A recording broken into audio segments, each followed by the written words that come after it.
안녕하세요. 저는 41살 된 여자고요. 항상 사연 들으면 감정이입을 하면서 듣곤 했는데 제가 여기에 사연을 보내게 될 줄 몰랐네요. 저는 어릴 때부터 부족함 없이 자랐습니다. 흔히들 말하는 금수저 정도까지는 아니어도 은수저 정도는 되는 것 같네요. 아무튼 저는 어릴 때부터 부족한 것 없이 자랐습니다. 형제도 없어서 저는 항상 부모님에게 1순위였고 제가 필요한 게 있으면 부모님이나 할아버지, 할머니께서 빠르게 해결해 주셨죠. 그래서 저는 아주 어릴 때는 모든 사람이 다 이렇게 사는 줄 알았습니다. 하지만 그렇다고 부모님이 돈을 펑펑 쓰시는 건 아닙니다. 저희 집안은 할아버지의 자수성가로 이루어진 은수저 집안이었으니까요. 그래서 돈에 대한 건 할아버지가 많이 알려주셨습니다. 돈이 없으면 무시당한다는 말이 있지만 돈이 있어도 무시당한다. 그러니 항상 겸손하게 살아야 한다면서요. 부모님이 어렵게 저를 가지셔서 어릴 때부터 저를 애지중지 키우셨고 그래서 그럴 때 뭐가 갖고 싶거나 필요하다 말하면 뚝딱하고 생겼습니다. 하지만 제가 중학교에 입학하면서부터 부모님은 정말 필요한 게 아니면 사주지 않으셨습니다.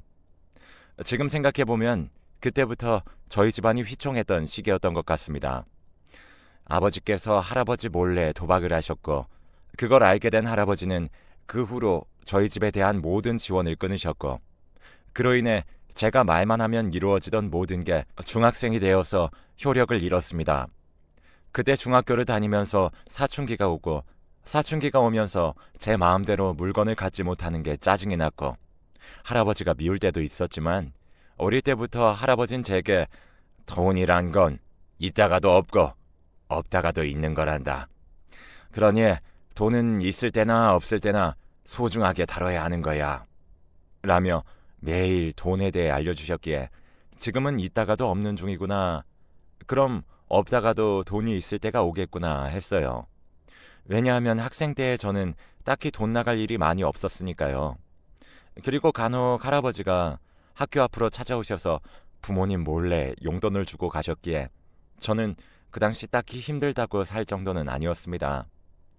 아마도 그 시절 제일 힘들었던 건 저보다 저희 부모님이셨을 거예요. 모든 지원을 다 끊으신 할아버지, 그리고 정신을 차리지 못한 아버지는 여기저기 돈을 빌리며 더 심하게 도박을 하였고 제가 고등학교에 진학하기 전에 엄마가 저를 할아버지 댁에 맡기면서 아버지의 소식은 제대로 알 수가 없었습니다. 그렇게 할아버지 댁에 살면서 고등학교에 진학하였고 할아버지는 저에게 돈의 개념에 대해 하루도 빠짐없이 말씀하셨고 고등학교 때부터는 정말 최소한의 용돈만 주셨습니다. 학교 갈 교통비 정도만 주셨어요. 그렇게 할아버지는 아빠를 대신해 아빠 역할을 해주셨고 그렇게 저는 대학교에 입학하게 되었습니다. 대학교 입학하고 나서는 저에게 주시던 모든 지원을 끊으셨고 저는 대학생이 된 후 처음으로 아르바이트를 하면서 그제야 돈이 정말 벌기 힘든 거였다는 걸 몸소 깨달았습니다. 힘들게 1시간을 일해야 버는 돈을 저는 어릴 때부터 너무 쉽게 얻었고 그렇게 쉽게 얻은 기회를 분명 아버지도 얻으셨겠죠. 그래서 그 기회를 아버지는 도박으로 몽땅 날려버리셨고 아무튼 그렇게 저는 생애 첫 알바로 번 돈으로 뭘 해야 할지 몰라 할아버지께 물었고 할아버지께서는 적금을 넣으라고 하셔서 그렇게 저는 알바 월급의 80%를 적금에 넣었어요. 그리고 최소한의 돈으로만 생활을 했습니다. 그러던 중 대학교에서 과팅을 나가게 되었고 그 과팅에서 지금의 남편을 만나게 되었어요. 처음으로 남자와 말을 해보고 재밌게 놀다 왔는데 그 후 지금의 남편과 자주 마주쳤고 그걸 인연으로 저희는 빠른 속도로 연애를 시작하였습니다. 남자친구와 하루하루 재밌게 보내던 중 남자친구가 군대를 입대하게 되었는데 남자친구는 입대 하루 전날 저에게 이별을 고했고 저는 헤어질 수 없다고 기다리겠다고 말한 후 그렇게 남자친구가 제대할 때까지 기다렸습니다. 남자친구 제대하기 전 저는 다니던 대학교를 졸업을 하고 취업을 하였죠. 그러던 중 남자친구가 제대를 하고 그렇게 저희는 다시 만나게 되었습니다.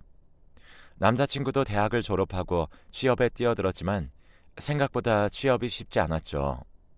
그래도 포기하지 않고 노력한 끝에 중소기업에 들어갈 수 있었고, 그렇게 저희는 각자 원하던 직장에 취직해 대학교 연애 때와는 다른 조금 더 풍요로운 연애를 했습니다. 여행도 자주 다니면서 보냈고, 그렇게 연애 8년 만에 남자친구의 프로포즈로 저희는 결혼하게 되었습니다.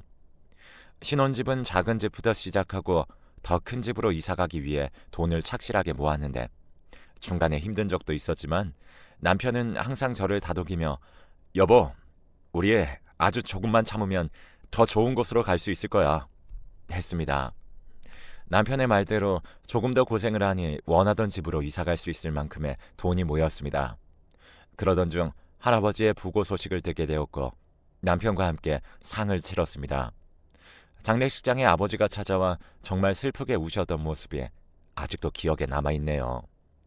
그렇게 할아버지의 장례를 치르고 슬픔에 잠겨 있는데 할아버지께서 손녀인 저에게 건물 하나를 남기셨다는 소식을 듣게 되었습니다. 나중에 제 생일날 주시려고 하셨다고 하는데, 그렇게 저는 젊은 나이에 건물주가 되었고 이사 가려고 했던 저희는 할아버지가 주신 건물의 위층에 살기로 하였습니다. 그렇게 이사를 오고 매달 월세를 받으면서 열심히 살아가던 저는 얼마 전에 충격적인 일을 겪었습니다.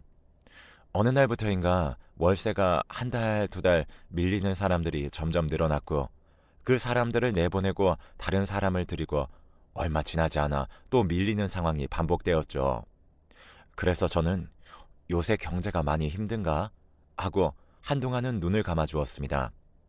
하지만 4개월이 되어도 월세를 내지 않아서 찾아가 말을 하니 세입자는 4개월 동안 한 번도 밀린 적이 없고 계좌이체로 매달 월세를 내고 있었다고 했죠.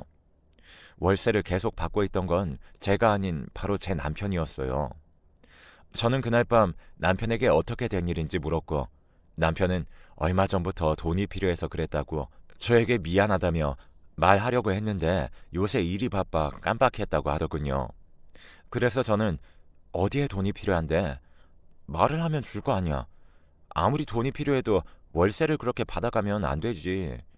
그리고 월세를 받아갔으면 나한테 말을 해줘야지. 나는 여태 그 집이 월세 안 내는 줄 알았잖아. 혹시 내가 잘못해서 내쫓았으면 어쩔 뻔했어? 하니 남편은 그냥 미안하다며 얼버무렸습니다. 그리고 남편은 지금까지 받은 월세를 돌려주겠다고 했고요.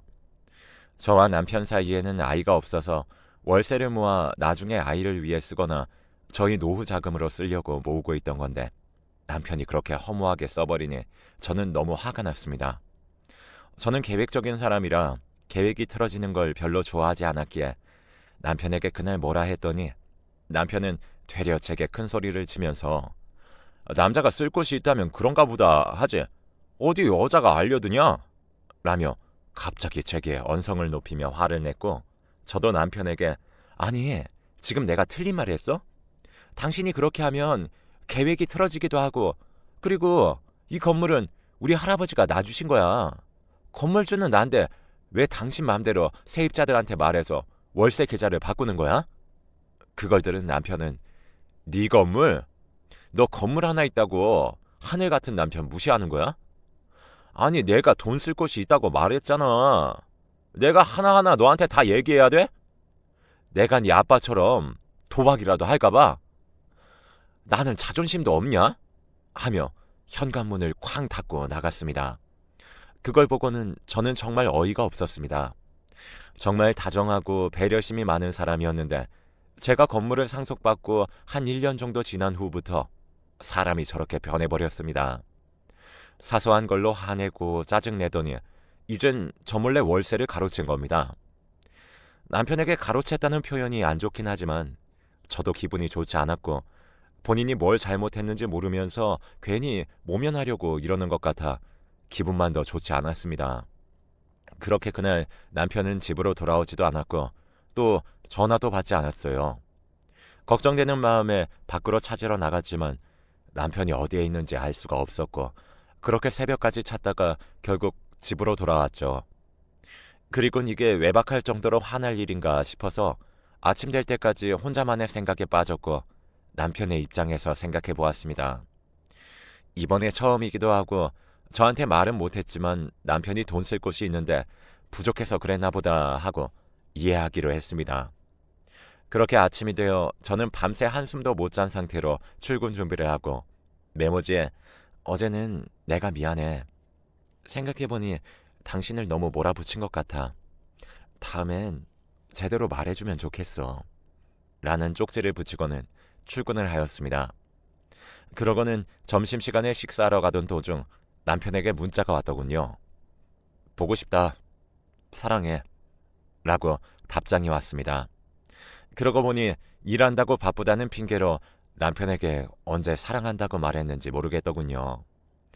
그래서 정말 오랜만에 저도 남편에게 나도 사랑해 하고 답장을 보냈습니다. 남편에게선 그 후 답장이 오진 않았습니다. 그렇게 그날 퇴근하면서 남편이 좋아하는 소고기를 사고 집으로 향했고 집으로 와서 그날 남편과 맛있게 먹었습니다. 남편에게 어제 일에 대해 기분 나빴다면 미안하다고 말하니 남편은 괜찮아 했고 어제 일로 잠을 못 잔 저는 씻고 바로 잠이 들었습니다.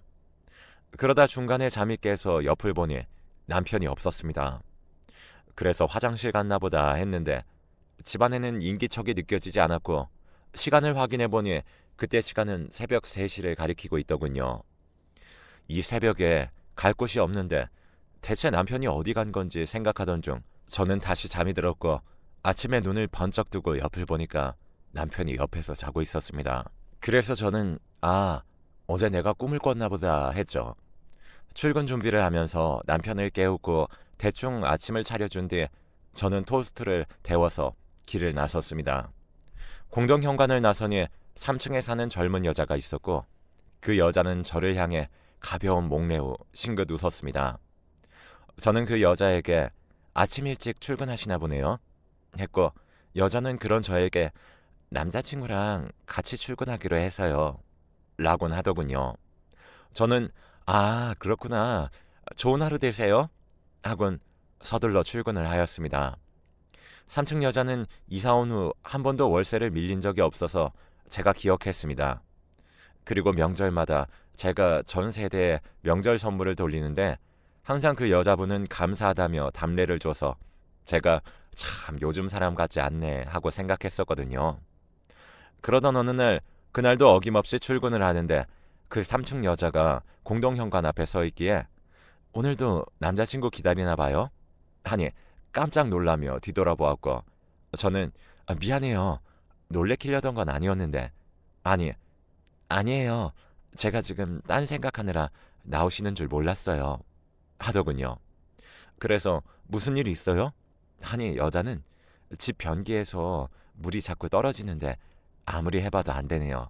하길래 왜 말 안 했어요? 주말에 제가 남편한테 고치러 가라고 전해줄게요. 하고는 출근을 했습니다. 그날 저녁 남편에게 여보, 주말에 시간 있지? 하니 남편은 이번 주말? 아니, 나 약속 있다고 했잖아. 약속 있다고 했다고? 나한테 그런 적 없는데? 하니 남편이 무슨 소리 하냐면서 중요한 약속이 있다고 하더군요. 그래서 알겠다고 하니 남편은 무슨 일인지 물었고 저는 별거 아니라고 했어요. 그렇게 주말이 되었고 저는 공구 상자를 들고 3층 세입자 집 문을 두들겼습니다. 그 여자는 문을 열어줬고 저는 집 안으로 들어갔죠. 근데 집에 누가 왔다 간 건지 집이 어지럽혀져 있었고 저는 남자친구 왔다 갔나 봐요. 하니 그 여자는 갑자기 한숨을 쉬면서 어깨를 들썩일 뿐이었죠. 저는 고개를 갸우뚱하며 화장실로 갔습니다. 화장실에 도착해 변기를 보니 변기 물통에서 물이 많이는 아니지만 똑똑 떨어졌고 저는 이것저것 만져보고는 변기를 고쳐주었습니다. 그런 저를 보며 여자는 신기해했고 그렇게 그 여자의 집을 나서는 순간 익숙한 신발이 보였는데 저는 신발을 보고 여자를 쳐다봤습니다. 그러자 여자는 또 싱긋 웃으면서 남자친구가 혼자 살면 위험하다고 두고 갔어요. 그런데 왜 그러시죠? 하길래 저는 저희 남편이랑 신발 취향이 같아서요. 했죠. 그러자 여자는 신발이 뭐 다 거기서 거기죠. 아무튼 변기 고쳐주셔서 감사합니다. 조심히 가세요. 하는데 뭔가 느낌이 싸했습니다. 그래서 저는 집으로 올라와서 신발장을 뒤지기 시작했는데 신발장엔 그 신발만 없었습니다. 그 신발은 남편이 정말 아끼는 신발이라 저도 잘 못 만지게 했던 신발이거든요. 그래서 남편 신발 중에 그 신발만 기억에 많이 남았거든요. 그래서 그날 퇴근한 남편에게 그 신발에 대해 물었고 남편은 그건 왜 물어? 하길래 아니 그냥 오늘 무심코 신발장을 봤는데 당신 아끼는 거라고 했는데 안 보이길래 그래서 물어보는 거지. 왜긴 왜야. 하니 남편은 아 망가져서 버렸어 라고 했습니다. 망가졌다고? 신발이? 하니 응 하고 대답했습니다. 그 신발은 남편이 연애 초기 때부터 아끼던 신발이었고 한 번도 신은 걸 본 적이 없던 신발이었기에 저는 망가졌다는 말이 의아할 뿐이었습니다. 그렇게 저녁을 먹고는 잠이 들었는데 얼마나 잤을까요? 거실에서 대화하는 소리가 들려 잠에서 깼습니다. 남편은 누군가와 대화 중이었고 대화 내용엔 나도 보고 싶지. 근데 오늘은 안 될 것 같은데 어쩌지? 오빠가 내일 아침에도 데려다 줄게. 그러니까 기분 풀어. 하는데 그 말을 듣는 순간 저는 얼어붙었어요. 왜냐하면 희미하게 들리던 상대 목소리는 오늘 제가 변기를 고치러 갔던 3층 여자였기 때문입니다. 저는 너무 놀라 어찌해야 할지 모르고 우왕좌왕했습니다. 그리곤 머릿속엔 오늘 변기 고치고 나올 때 봤던 신발이 떠올랐죠. 저는 단순히 신발만으로 의심하기엔 무리가 있는 것 같아서 일단은 모르는 척하고 지켜보기로 했습니다. 주말 동안 저는 많은 생각을 하였고 머리가 복잡한 상태로 출근을 하는데 그날도 그 3층 여자를 만나서 저는 안녕하세요. 오늘도 남자친구 기다리세요? 하니 3층 여자는 절 보며 네? 라며 짧은 대답을 하면서 계속 저를 쳐다봤습니다. 저는 왜요? 제 얼굴에 뭐 묻었나요? 하니 그 여자는 아니요. 그냥요. 했고 저는 찝찝한 기분으로 출근을 해야 했습니다. 그리곤 그날 저녁에 남편에게 물어봤습니다. 당신 혹시 3층 여자 알아? 그러자 남편은 갑자기 표정이 어두워지더니 뭐?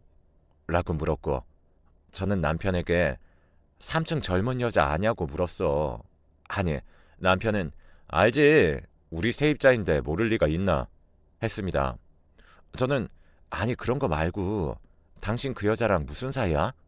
하니 갑자기 남편은 표정이 급격하게 변하더니 계속 저에게 당신이 무슨 말을 하는지 모르겠네 라는 말만 반복할 뿐이었습니다. 사실 나 다 알고 있어. 그러니까 이제라도 다 털어놔. 그럼 눈 감아줄게. 하고 남편을 한번 떠보았는데 남편이 새하얗게 질려서 저를 보더군요. 그때 아, 이 사람 진짜 그 여자랑 뭐가 있구나 라는 직감이 왔어요. 남편은 거짓말에 소질이 없었고 거짓말하면 얼굴에 다 티가 나는 사람이었거든요. 남편은 그걸 모르는지 저에게 계속 뭘 아냐고 물을 뿐 다른 말은 하지 않았지만 그 순간 누군가 저희 집 문을 두들겼습니다. 저는 이 시간에 집에 올 사람이 없는데 누구지라는 생각으로 문을 여니 문 앞에는 그 여자가 서 있더군요. 그래서 제가 무슨 일이시죠? 하니 그 여자는 사모님께 드릴 말씀이 있어요. 잠깐 들어가도 되나요? 묻더군요. 저는 그러라고 하고 집으로 데리고 들어오고 남편을 보니 남편은 그 여자를 보고 눈동자가 흔들리는 게 보였습니다. 그리고 여자가 저 사실 사장님 만나고 있어요. 제가 갑자기 찾아와서 이런 말씀 드리는 건 이미 사모님도 눈치채신 것 같아 숨길 이유가 없다고 생각해서 고민 끝에 찾아왔습니다. 하면서 당당하게 말하더군요. 저는 그 자리에서 말없이 남편을 쳐다보았고 다시 그 여자가 말을 이어나갔습니다. 사모님, 사장님이 저를 엄청 좋아하시는 거 아시나요? 저도 뭐 사장님이 싫진 않아요. 사장님이 저한테 계속 사모님하고 이혼하고 저한테 온다고 하셨는데 말로만 이혼하신다고 하시네요. 그래서 말인데 어차피 사장님은 저랑 바람 피우신 거고 저도 바람 피웠다고 인정하니까 사모님은 이혼 좀 해주세요. 제 뱃속에 있는 아기도 생각 좀 해주시고요. 라고 하는데 기가 차더군요. 바람난 여자가 우리 집에 와서 이렇게 고개 빳빳하게 들고 말을 하는데 뒤통수를 세게 얻어맞은 기분이었습니다. 무엇보다 둘 사이에 생긴 아기라니. 언제부터 둘이 그런 사이였죠? 여자는 또 싱긋 웃으면서 제가 여기 이사 오기 전부터? 그러는데 그렇다면 못해도 지금 둘이 만난 지 1년은 넘더군요. 정말 어이가 없던 와중에 그 여자가 또 말을 했습니다. 이 건물 팔면 얼마나 나오려나? 아줌마, 어차피 우리 사장님 안 사랑하잖아요. 아줌마가 좋아하는 건 사장님 건물이라 그러던데 아니에요? 저는 어이가 없어서 웃었고 남편은 제게 아니야 여보, 당신이 생각하는 그런 거 아니야 하면서 갑자기 그 여자를 향해 그만하시죠. 장난도 정도껏 하셔야죠 하는데 절 얼마나 등신으로 보면 이 상황에서도 저러나 싶었습니다. 저는 남편에게 우리 이혼해야겠다 하니 남편이 갑자기 무릎을 꿇으며 잘못했다며 싹싹 빌었습니다. 그런데 그 모습을 본 여자는 어이가 없다는 듯 콧방귀를 끼며 남편을 쳐다봤고 남편은 진짜 눈물을 글썽이면서 싹싹 빌었습니다. 그 모습에 여자는 남편을 일으켜 세우며 오빠는 자존심도 없어? 왜 오빠가 무릎을 꿇어? 비는 건 저쪽에서 빌어야지 하는데 제가 그게 무슨 말이냐고 물으니 그 여자는 아줌마, 우리 오빠랑 헤어지면 빈털털이잖아요. 아줌마가 이혼해주면 오빠 건물 팔아서 아줌마 집 하나 구할 정도 돈은 줄게요 하는데 대충 상황을 알겠더군요. 남편은 이 건물이 자기 건물이라고 여자에게 접근을 했고 그렇게 그 젊은 여자와 바람을 피우기 시작했던 겁니다. 세입자 월세를 빼돌렸던 건 이 여자에게 선물을 사주기 위해서였고 전에 사랑한다던 문자도 제가 아닌 이 여자에게 보내려고 한 건데 저한테 잘못 보낸 거였습니다. 그 밖에도 남편이 흘린 증거들이 많았지만 바쁘다는 핑계로 제가 지나친 것들이 많더군요.